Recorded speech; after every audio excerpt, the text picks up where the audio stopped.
La Facultad de Arquitectura, Diseño y Urbanismo de la Universidad Autónoma de Tamaulipas presenta Webinar Ser FADU, un espacio donde encontrarás conferencias, seminarios y charlas en línea que fueron transmitidas en vivo a través de nuestras redes sociales. Webinar Ser FADU. En esta ocasión, el licenciado Gustavo Prado nos habló de su tema Tendencias 2022. Bueno, pues ese soy yo, soy Gustavo Prado, y pues básicamente yo tengo esto que ustedes están viendo aquí. Los martes hablo con Adela Micha y continuamente estamos trabajando con todo tipo de cliente pues para poder entender hacia dónde viene el consumo en México.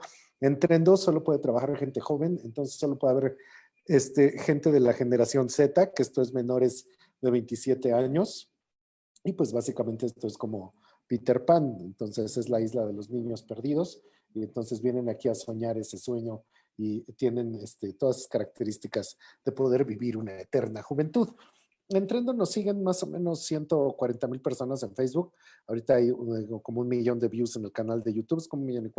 No somos los polinesios, pero resulta que el tipo de contenido que hacemos, pues la gente sí nos privilegia con su atención, precisamente porque estamos diciendo cosas pues, que son relevantes a un mundo joven y a un mundo mexicano. Fíjense que el otro día, esa imagen que estaban ustedes viendo ahí, me salió en mi Instagram y me sorprendió mucho porque yo me quedé pensando, ¿yo por qué sigo a esta señora blanca, no? ¿La querré secuestrar o qué? Y entonces que me le quedo viendo y fijándome bien en quién es, resulta que esa señora es una analista de tendencias de una agencia mundial que se llama WGCN. Y esta agencia mundial pues se dedica a decir que, ay, que ahora sí ya nadie quiere consumir y que ya todos son veganos y quién sabe qué tantas cosas. Pero pues la señora vive en los Hamptons y pues es riquísima. Y esto nos lleva a una reflexión muy profunda, que es que de hecho las disciplinas del diseño pues se dan en escuelas que están a lo largo y ancho de México, y pues resulta que tú puedes estar estudiando industrial en Oaxaca o puedes estar estudiando como ustedes están, ¿no? Entonces resulta que de Tamaulipas a Sonora, a Durango, etcétera, pues el diseño como nosotros lo entendemos en México pues es una disciplina muy diferente a cómo se entiende en el primer mundo. Eso que ven ahí, que es un libro que dice The Weirdest People in the World, la gente más rara del mundo, resulta que es la gente que es occidental, industrializada, educada, rica y democrática. Y todo mundo de repente cree que todos debemos de ser así, pero en realidad solo un personaje, un porcentaje muy pequeño puede saber cuáles son esas direcciones, porque todos los demás ni somos occidentales, ni tenemos educación alta, ni estamos industrializados, ni somos ricos, ni venimos de países democráticos. De hecho, aquí en México menos del 17% tiene licenciatura, pero el problema es que siempre estamos pensando que vamos a ser como los grandes focos del diseño, y luego vienen y nos hablan así de que pues ya nadie tiene que producir, que todo se tiene que consumir de segunda, ¿no? Y hay esta idea como del white design can do, que siempre ellos están diciendo que están decolonizing the design, cuando en realidad pues el diseño siempre lo estamos planteando desde un punto de vista desde afuera hacia adentro. Y esto es algo muy curioso porque otra vez estaba yo en la Facultad de Arquitectura y veía yo que en las puertas tenían una serie de ilustraciones de Le Corbusier, así Mies van der Rohe, etcétera, y como que difícilmente nos ponemos a pensar cuál es la realidad del diseño en México. Entonces, particularmente hoy, que se están poniendo como estos discursos de que tenemos que volver casi casi a las tecnologías de la Edad Media. Entonces hay como esas dos líneas que son como particularmente preocupantes. En el caso del diseño también está junto a la idea de la innovación y en cierta manera eso también lleva a la idea del emprendimiento. O sea, como que es un eje que tendría que estar uniendo a la creatividad. Y ahí, por ejemplo, a mí me da verdadero terror ver que lo único que queda de emprendimiento en México es el Shark Tank México, con esto de que haya gente que te hace curaduría de tu ropero.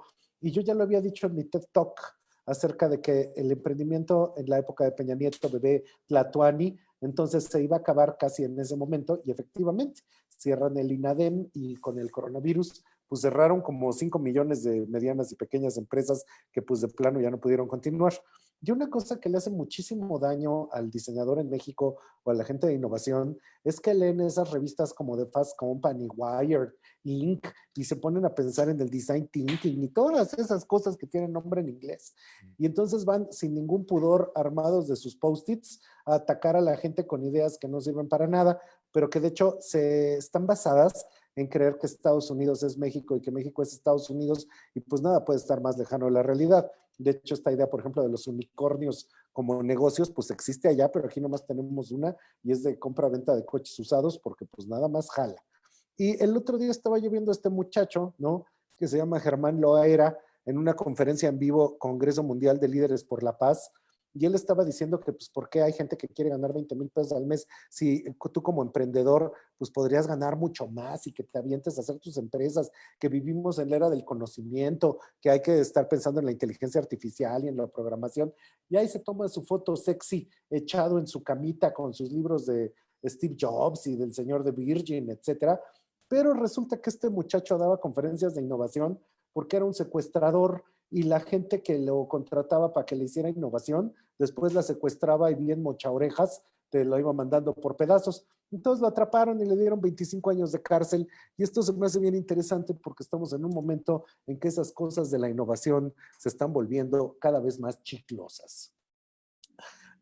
Hace muchos años, en el siglo XX, resulta que se empezó a crear un movimiento.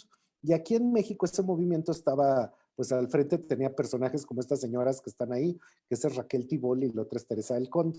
Y ellas básicamente empezaron a pensar cómo articular la cultura y el arte a través de los museos y de todos estos lugares que promovían la cultura.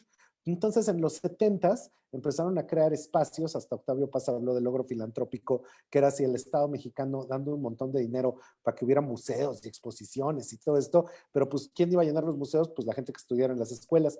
Entonces crearon escuelas de arte, escuelas de música en todo el país y empezaron a crear un sistema de símbolos y señales donde de plano estos grandes edificios que eran los receptáculos de la cultura nacional tenían así su águila y su serpiente gigantesca, pero curiosamente ya para la época de Salinas de Gortari empezó un nuevo fenómeno donde hicieron una cosa que se llamó el Centro Nacional de las Artes.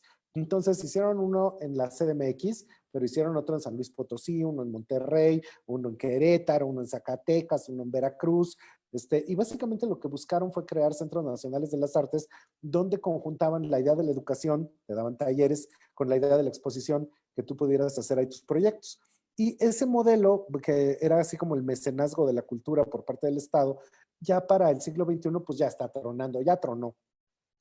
Entonces, ahorita ya le dieron así como que le quitaron muchísimo presupuesto a museos y todas esas cosas, y hay un proyecto gigante de hacer una serie de museos en el bosque de Chapultepec, pero el problema de hacer museos, pues es que los tienes que llenar de obras, y eso es, por ejemplo, lo que está pasando con los pinos en el bosque de Chapultepec, que dejó de ser, perdón, la residencia presidencial y pues se convirtió ahora en un espacio aparentemente cultural, pero pues no hay con qué programación llenar. Ahora, se los estoy contando porque en esos años 80, si tú tenías el sueño de ser creador, le decías a tu mamá, mamá, yo quiero ser artista. Y en esos años 80, para ser artista, tenías que ir a estas escuelas, eventualmente exponer en estos museos y pues básicamente vivir a través de la creación de la cultura. Ahora, para los 90 eso cambió y con Salinas crearon una institución que se llamó el Conaculta y en esos 90, coincidentalmente, cuando tú le decías a tu mamá, mamá, yo quiero ser creador, entonces eras fotógrafo y se crearon un montón de instituciones acerca de la fotografía. Ya para el año 2000, esas instituciones ahora estaban haciendo que cuando tú, mamá, yo quiero ser creativo, te dedicaras a la gestión cultural y entonces apareció la gestión cultural en todos los estados y empezó como esta idea de empezar a hacer proyectos de exposiciones locales, etcétera. Ahora, estas estructuras ya para el año 2010 se transformaron y ahora tú decías, mamá, yo quiero ser creativo y lo hacías a través del diseño. Entonces se crearon cosas como el Abierto Mexicano de Diseño, estructuras, libros, o sea, todo lo que antes había en el arte ahora está para el diseño. Y el gran problema al que nos enfrentamos es que en el año 2020 al 2030, si tú dices, mamá, yo quiero ser creativo, pues lo haces a través de las redes sociales, porque la verdad te da como mucho más fruto ser tiktokero, ser youtubero, ser instagramero, inclusive como método de vida y método de salida de lo que tú puedes aparentemente crear. Entonces, esto ha creado una situación muy peculiar, porque de hecho, en estas gráficas que ustedes están viendo, la idea de la cultura en México se cayó y según las búsquedas totales de Google, pues cada vez menos gente va a los museos, entonces está disminuyendo como un 10% al año antes del COVID, o sea, 10% de todos los mexicanos que van al museo, cada año va un 10% menos, al año siguiente un 10% menos, en COVID se cayó como al 30%, y una cosa que está muy curiosa es que al mismo tiempo que los museos están vacíos, O sea, el Museo de Arte Moderno de la Ciudad de México decía que durante la salida de las cuarentenas solo iba a poder recibir a 168 personas diarias. Pero pues esto es una locura porque un museo entran como 13 diarias. En cambio, si tú tienes tu Instagram, te entran 13 por segundo. Y resulta que gente como la Tercos, que esta es una chava que habla como de cultura y de exposiciones a través del YouTube, el Facebook y el Instagram, pues la siguen miles y miles de personas que pues ya ni de chiste van a las instituciones culturales. Entonces, básicamente ahora las redes sustituyen a las tradiciones como el lugar donde nos informamos, nos cultivamos y vemos cosas que nos parecen interesantes.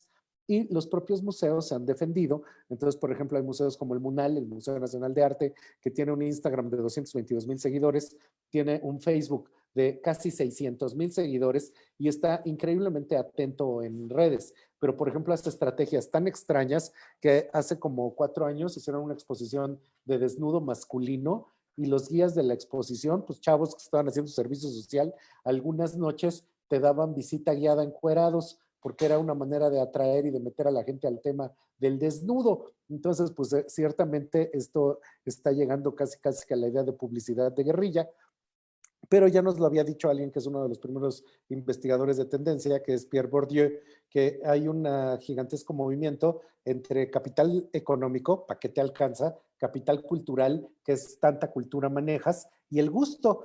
Y eso básicamente es algo que estamos batallando todo el tiempo y más en cosas que a ustedes les están tocando en el mundo contemporáneo, porque es inherente a ser diseñador a veces el problema de que todo mundo dice que la Comic Sans es una basura, pero a la hora que tú estás trabajando con clientes, pues te empiezan a pedir cosas que más bien están diseñadas en Word, pero quieren que tú se las resuelvas a través de una idea de diseño que siempre está supeditada a lo que el cliente entiende como gusto. Y eso pues básicamente crea una serie de dinámicas problemáticas en el mundo actual.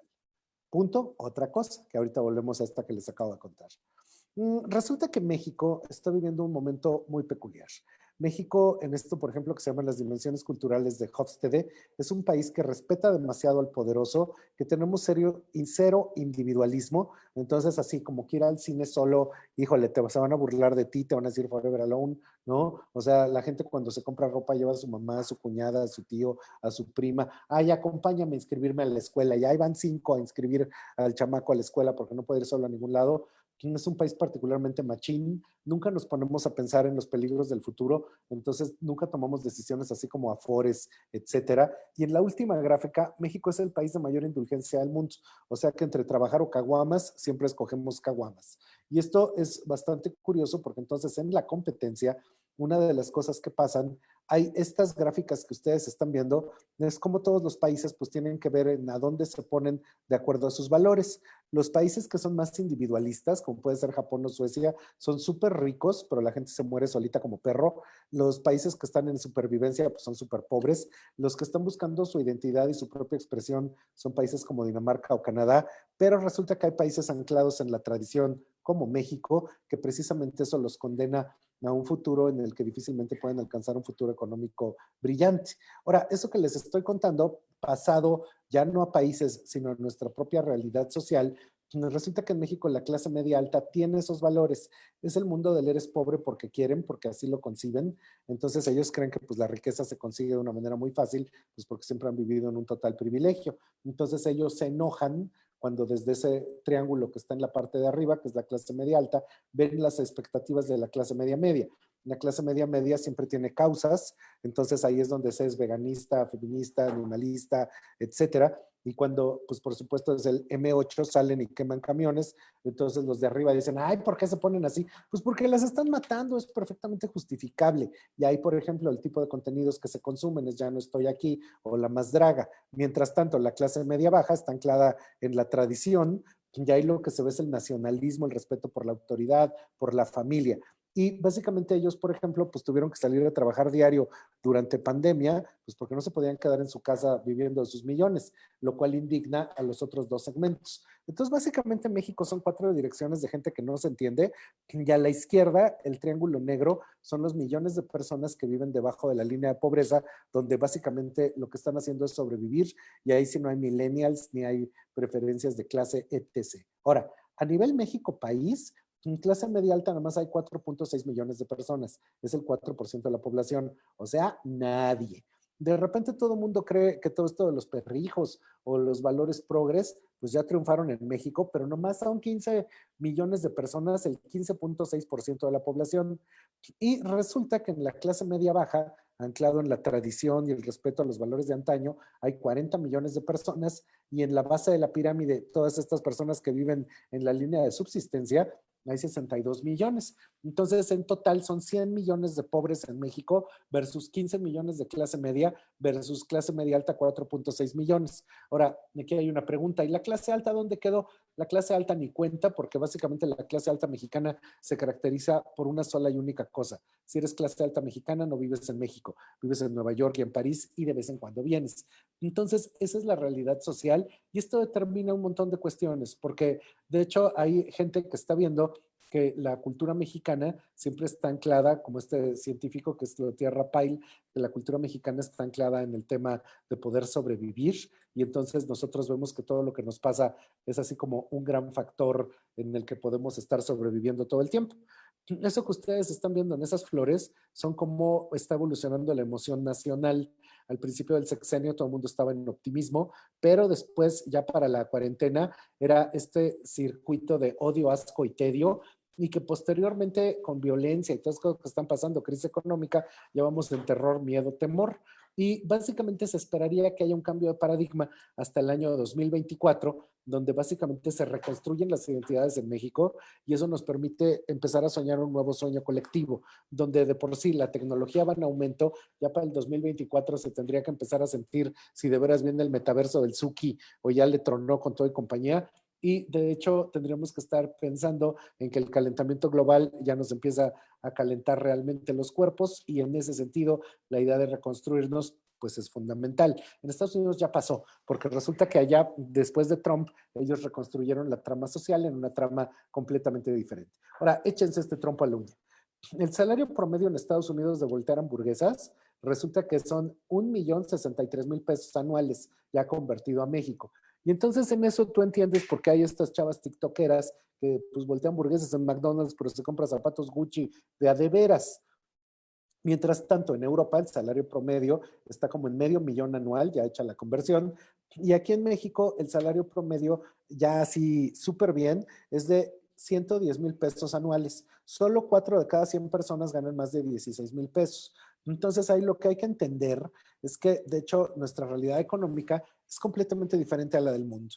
Nosotros no tenemos hiperconsumo y nosotros básicamente estamos viviendo una realidad de una economía mucho más chiquita que tiene expectativas también más chiquitas. Ahora, esto que está aquí, muchas veces lo que nos dicen es que ahora sí viene que todo va a ser consumo consciente y que va a ser consumo de cosas que están customizables, etc.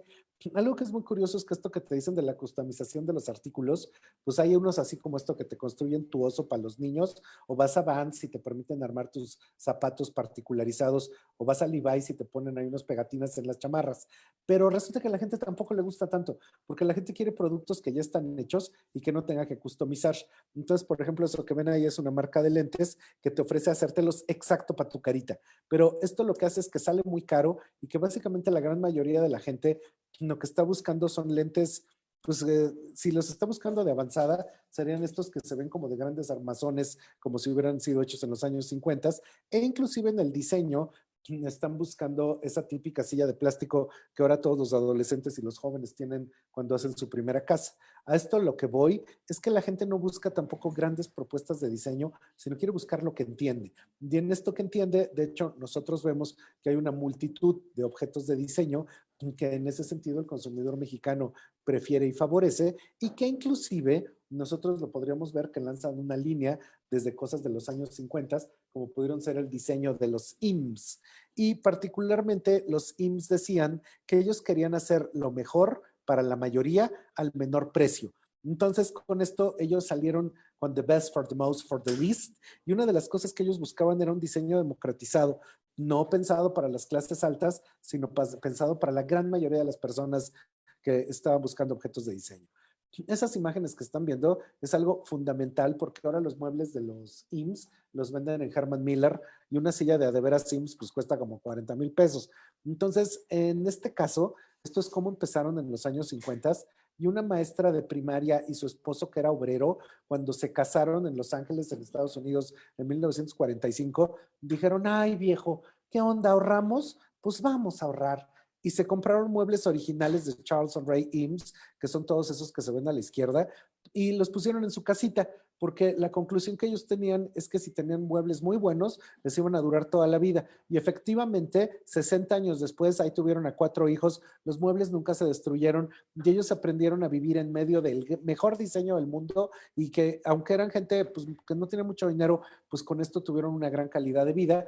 Y cuando se murieron, esos muebles acabaron en el Museo de Los Ángeles y pues ahí están en exhibición para enseñar cómo el diseño puede mejorar no la vida de los súper ricos, sino la vida de toda la gente. Mientras tanto, en México, resulta que aquí hay una comparativa muy curiosa porque en Inglaterra, a principios del siglo XX, la gran mayoría de la gente era de la servidumbre. Si ustedes han visto series como Downton Abbey, por ejemplo, entonces ven que había un señor dueño de la casa y tenía como 150 servidumbre, jardinero, mucama, cocinera, chofer, etc. Pero durante el siglo XX Inglaterra se convirtió en un país de clases medias. Entonces eso hizo que cuando en Inglaterra buscan algo que sea de la mejor calidad o algo que sea barato, cada vez buscan cosas de la mejor calidad y lo barato no les importa, pues son muy ricos. En cambio aquí en México, el gran proyecto de las clases medias, pues no tuvo fruto. Entonces resulta que aquí lo que la gente busca es el precio más barato y la mejor calidad, pues nunca les importa. Entonces, de hecho, si comparamos el salario promedio mensual de Inglaterra, que son 90,000 pesos, contra el salario mensual de México, que son 7,200 pesos, pues te das cuenta que pues no es lo mismo. Y hay ahora que particularmente hay toda una serie de cosas que están ampliando el territorio del diseño, una cosa que se llama Design Studies. Entonces resulta que, por ejemplo, en arquitectura ya no hablan de cómo construir edificios, sino de cómo construir utopías. Y particularmente hay una payasada nueva que se llama el Design Futures, donde te dicen que hay distintos tipos de futuro que son el posible, el plausible, el probable y el preferible. Oye, qué bonito. Pero pues básicamente eso está dado en países como Inglaterra, que es donde inventaron eso, donde la posibilidad de un futuro que sea el que tú quieras, pues está dado en que tiene una economía súper bollante. Y en cambio aquí en México, el último momento del sexenio de Felipe Calderón, hicieron un estudio de futuros que se llamó México Visión 2030. Entonces, para el 2030 ya nomás faltan 8 años. Y resulta que ahí dijeron que para el 2030 todos los mexicanos, todos, vamos a ganar mínimo en promedio 50,000 varos al mes, cuando ahorita estamos en 7,300 y estamos en cero crecimiento del PIB. Entonces, cuando tú ves eso, pues evidentemente el futuro en México ni es posible, ni es plausible, ni es probable, ni es preferible, sino básicamente va hacia una dirección que tiene que ver profundamente con las decisiones que tomamos hoy, pero que no necesariamente va a ser ese futuro provisorio de primer mundo, y esto cambia radicalmente todas las posibilidades de cómo adoptamos tecnología, de cómo nos subimos al e-commerce y de cómo adoptamos tendencias y proyectos de diseño en el futuro.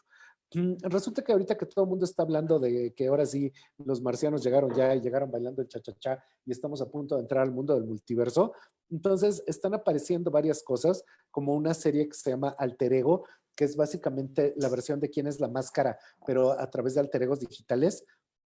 Y en ese sentido deberíamos de pensar que Nintendo ya intentó sacar una cosa que se llamó Virtual Boy en 1995, unos lentes que te metías al videojuego y tronaron. Entonces Google ya intentó desde más o menos como el 2013 sacar unos lentes de realidad aumentada que jamás lo lograron. Este año, en el 2021, Facebook sacó junto con Ray-Ban unos lentes que tienen cámara y se supone que serían el antecedente para poder entrar al multiverso, pero pues nomás no están pegando. Y el propio Facebook con su idea del metaverso, pues no es algo que ahorita esté funcionando, así que digas, híjole, sí va a pasar, aunque tendría que pasar como para el año 2030. Ahora, te están diciendo que puedes comprar NFTs de una bolsa Birkin, que va a costar más que una Birkin física, pero pues aquí en México apenas tenemos dinero para pagar la bolsa del mandado. Entonces, más bien tendríamos que pensar que todavía no hemos llegado ahí. La tendencia en general está hablando de universos simulados, como podría ser lo que ya vimos en WandaVision, que cada mes estaba en una década distinta. Ahí está justificado con la magia, pero son estos universos en los que pensamos que la realidad ya no cuenta tanto como la representación. Y eso, inclusive a nivel de redes sociales, sí nos gustan, sí podemos vivirlas, pero no hemos llegado al momento en que realmente queramos vivir solo a través del Instagram o del TikTok. Entonces todavía le falta. Ahora, lo que habría que pensar es si de veras va a tener velocidad de adaptación estas cosas del metaverso, en el que, por ejemplo, Walmart hacía la propuesta de que tú te pones tus lentes y entras a un supermercado virtual donde tú vas caminando en los pasillos, tomas tu lechita virtual, la metes en tu carrito virtual, te aparece una señora de Walmart virtual y llegas a la caja virtual a pagar con dinero virtual. Dios mío, es mucho más fácil agarrar una aplicación, pedir lo que quieres poniéndole tráiganme leche y te llegan 10 minutos en Rappi. Entonces, esto que le está diciendo Elon Musk a Zuckerberg, de que nadie quiere una maldita pantalla en la cara todo el día, una cosa que está planteando, y particularmente en este momento, que todos los estudiantes universitarios ya están hartos de tantas pantallas, pues está planteando que la posibilidad de un universo real para México, pues está en que todavía no hemos dejado las experiencias físicas y difícilmente podemos subirnos a las experiencias digitales. Algo que está sucediendo muchísimo es que ahorita los chavos que nacieron de 2010 al 2024, o sea, todavía les falta nacer durante 2 años, ellos se van a llamar la generación A y a partir del 2025 empiezan a ser la generación beta. Ahora, para la generación beta, la idea de los multiversos va a ser al 100%. Para la generación A, que sean los de 2010 para acá, entonces la van a vivir nomás al 70%. Generación Z, que son todavía muchos de ustedes, la van a vivir solo el 50% y la generación millennial, entonces la van a vivir a menos del 20% porque realmente la adopción tecnológica no les va a llegar tanto. Y las demás generaciones, pues ya ni de chiste lo van a conocer. De hecho, hay por ahí una película que a lo mejor ustedes han visto que se llama The Congress. Entonces, en esta película resulta que el multiverso se ve como a la izquierda en caricaturas, pero un día les falla el multiverso y se ve de verdad cómo viven, que es como a la derecha, pero como por dioseros.